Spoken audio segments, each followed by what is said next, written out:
We were in Japan visiting in-laws not too long ago. I love Japan. First time I went there, it reminded me in terms of its level of wealth and organization of a Western economy, except totally different. Now, usually, this is just the reality, folks.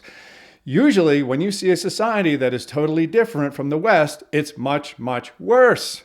Anyway, not Japan. No. Very modern, very successful society.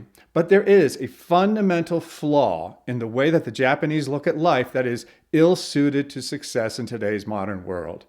You also find this in China, which is a whole other catastrophic story, and in South Korea.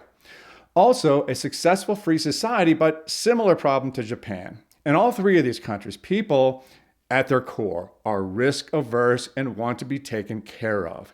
They don't want to lead and they don't want to stick their necks out because when you do that, there was always the chance that you might fail. Now, some of these countries call this losing face. It's become a bit of an outdated term, but the concept still applies. People in Japan, China, and South Korea are desperately afraid of failure. They'll do almost anything to avoid the appearance, just the appearance of failure.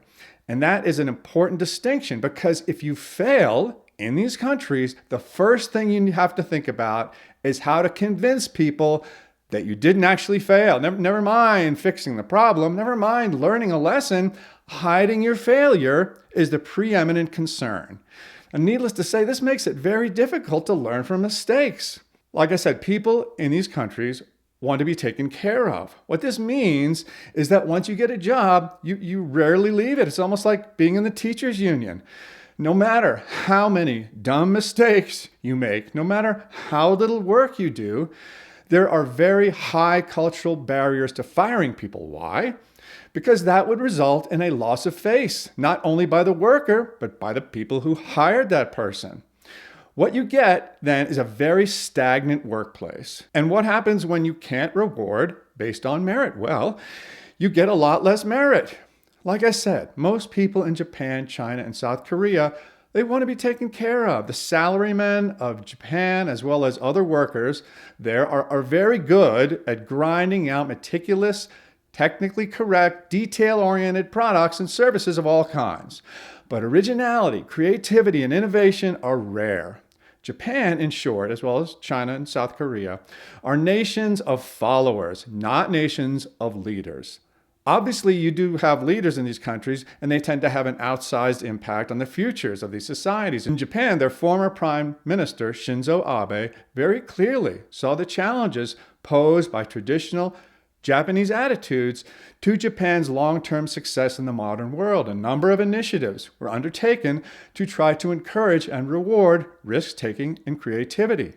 But they all fell flat. Why? This is just not how the Japanese people are built. I don't know if it's a genetic feature or just a deeply, deeply ingrained social one, but the Japanese discomfort with standing out in a crowd is proving very, very difficult to overcome. I think there's really only one way to do this, and experiments are going on elsewhere in Asia that I think show a path forward, even if it's a path that some countries would never take. Singapore is one of the most dynamic, successful economies in the world. Since becoming an independent state in 1965, Singapore has become, in many ways, a beacon of capitalism in the Asian world. It's one of the fastest growing, freest economies in the world, and the results speak for themselves. In a relatively short period of time, much like Hong Kong before the Chinese takeover, Singapore became one of the richest countries in the world. They did this by taking the best and brightest people from around the world, bringing them to their country, and quite simply just letting them do their thing. Light regulation, low taxes, and a culture of innovation has worked miracles for Singapore. There's virtually no, I repeat, no illegal immigration in Singapore. The penalty for illegal immigration, and I kid you not, is beating with a cane and prison time, followed by deportation. Effectively, there are no illegal immigrants in Singapore. The immigrants that do come to Singapore are handpicked to serve the interests of Singapore and to provide value to the country over a long period of time. What a concept, huh? Now, in doing this, Singapore did something that probably Japan, China, and South Korea would never do. In essence, They gave up their native culture.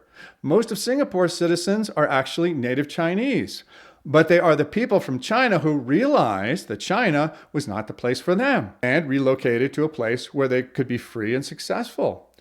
Almost 40% of the people who live in Singapore are not citizens, they are residents. Again, handpicked by the country to provide value, but who either cannot or don't want to become citizens. If you're only taking the best and brightest from around the world, I'd say the chances are very low that they're going to be... They're eating the dogs, the people that came in. They're eating the cats. Singapore has a very high level of economic freedom. In terms of social freedom, not so much. But I guess that really depends on how you define freedom. You do not want to be a criminal in Singapore. Drug trafficking will get you the death penalty. Public intoxication will get you a month in jail.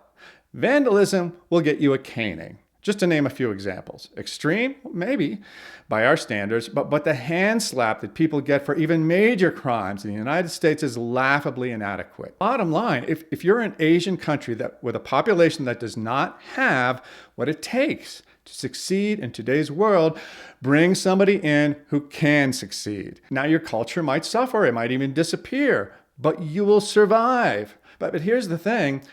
Don't bring in criminals. Don't bring in vagrants. Don't bring in gang members. Bring in scientists, businessmen, entrepreneurs. Stick to the people who are going to provide value to you and your country, and cane the rest.